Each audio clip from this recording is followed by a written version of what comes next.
அரச மகிமையின் கீதங்கள் சங்கீதம் 20. ஆண்டவரே, உமது வல்லமையை நினைத்து அரசர் மகிழ்வுறுகிறார். நீர் தரும் உதவியை நினைத்து எவ்வளவோ அக்களிப்பு கொள்கின்றார். அவரது உள்ளத்தின் விருப்பம் நிறைவேறச் செய்தீர். வாய் திறந்து அவர் உம்மிடம் கேட்டதை நீர் புறக்கணிக்கவில்லை. அவரை எதிர்கொண்டு போய் நலமிக்க ஆசியை நிரம்ப அளித்தீர். அவர் தலையில் தூய தங்கத்தாலான முடியை சூட்டினீர். வாழ்வளிக்கும்படி அவர் உம்மிடம் கேட்டார். நீரும் நீடிய வாழ்வை அவருக்கு அளித்தீர்.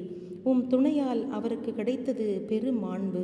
மகத்துவமும் மேன்மையும் அவருக்கு ஆடையாக உடுத்தினீர். என்றென்றும் அவர் ஆசி மிக்கவராக செய்தீர். உம் திருமுன் மகிழ்ச்சி மிக்கவராய் விளங்கச் செய்தீர். ஏனெனில் ஆண்டவரில்தான் அரசர் நம்பிக்கை கொண்டிருக்கிறார். உன்னதரின் அருளை முன்னிட்டு அவர் அசைவுறுவதில்லை. உம் எதிரிகள் அனைவரையும் உமது கரம் மேற்கொள்வதாக. உம்மை பகைப்பவர்களை உமது வலக்கரம் தேடி பிடிப்பதாக. நீர் வெளிப்படும் போது தீச்சூளையில் போடுவது போல அவர்களை தொலைத்துவிடும். ஆண்டவர் அவர்களை தம் சினத்தால் தொலைத்து விடுவாராக. நெருப்பு அவர்களை விழுங்கி விடுவதாக. அவர்கள் சந்ததியை நாட்டினின்று ஒழித்துவிடும். மனிதரிடையே அவர்கள் மக்கள் இல்லாதொழிவார்களாக.